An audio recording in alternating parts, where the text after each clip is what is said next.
Good morning, Liverpool fans, not just in America, but worldwide. Uh, it's the day after, I'm afraid.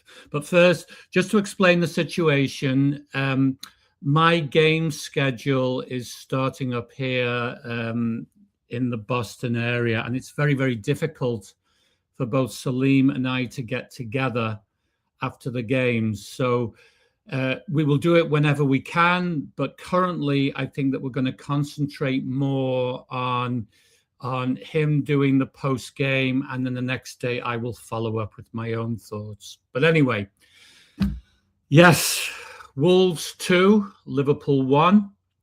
Was the result a surprise, Liverpool fans? Unfortunately, no. And it appears that the conversation isn't just about the Champions League now, but Arne Slot.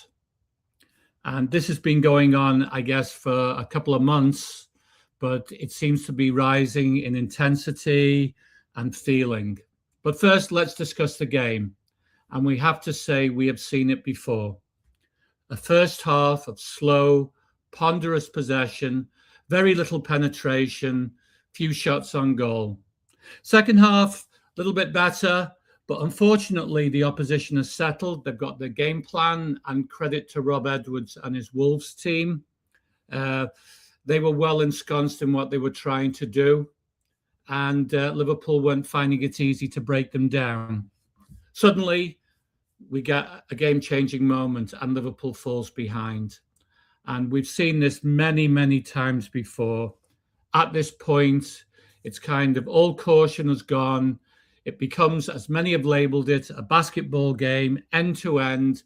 Liverpool do on this occasion get an equaliser, but for the fifth time this season, Liverpool lose it past the 90th minute. And okay, you can say it was unlucky, the deflection, but the point is it's happening all the time. And if you look at the Fulham game where Liverpool lost the lead to a late equaliser, this is just a recurring situation. And is it any wonder now that the discussion is about the manager, Arne Slot? As I've labelled it before, he's in a Groundhog Day, and is he going to get out of it soon?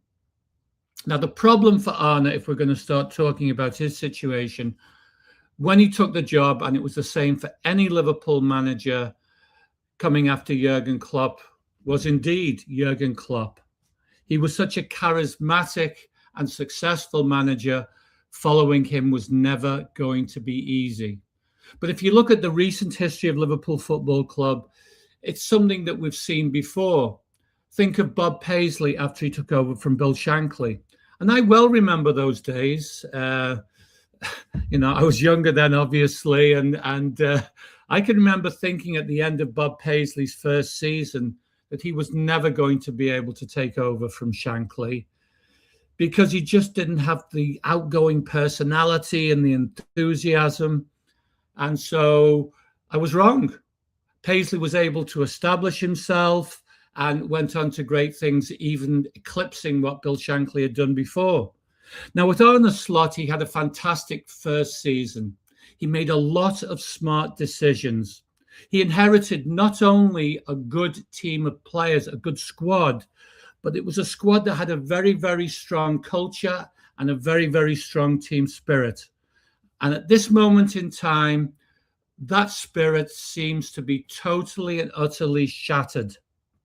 Now, expectations coming into the season were always going to be high, but throw in on top of it £450 million spent on new players, and expectations have gone from high to ultra super high. And integrating new players is always going to be a problem for a manager. He also lost a significant amount of players. And it's an awful lot for a manager to deal with, especially if you throw in the Diogo Jota situation as well. Now, go back to game one of the season. What was Liverpool's style? And that was even from the run of games where they were winning. From a distance, it appeared two key aspects of Liverpool's DNA have been lost. First of all, going all the way back to Bill Shankly, and yes, I was there during the Bill Shankly era, Liverpool would always take the game to the opposition. That seems to have totally gone. During the 70s, it evolved, and Bob Paisley kind of had a pass and move possession style based on what he was experiencing playing in Europe. And then the other thing that came into play at the time was the ability of the team to get results late in the day, the late winners. And okay, we've seen that early on in the season, especially. That hasn't totally gone, but it's also been counteracted by the fact that Liverpool are conceded late in the day. So pre-game of Wolves, Arne Slot suggested that the Premier League wasn't a good watch anymore. And I don't think that too many Reds fans will disagree. Unfortunately, Liverpool aren't a good watch anymore. And a lot of Arne's waffling is starting to feel reminiscent of the dying days of Brendan Rodgers' time at the Liverpool helm. Again, Arne's problems will always come back to comparisons with his predecessor. Now, things weren't always perfect under Jurgen Klopp, but speaking for myself, I never lost faith in him, even when things weren't going so well. Now, Slot isn't charismatic, but as Paisley showed before when he took over from Shankly, if his team is doing the talking for him on the field, things are going to be different. So some have been crying for his head for a long time now, even before Christmas. And I think logically looking at the culture of Liverpool Football Club and also the history, changes should be at season's end.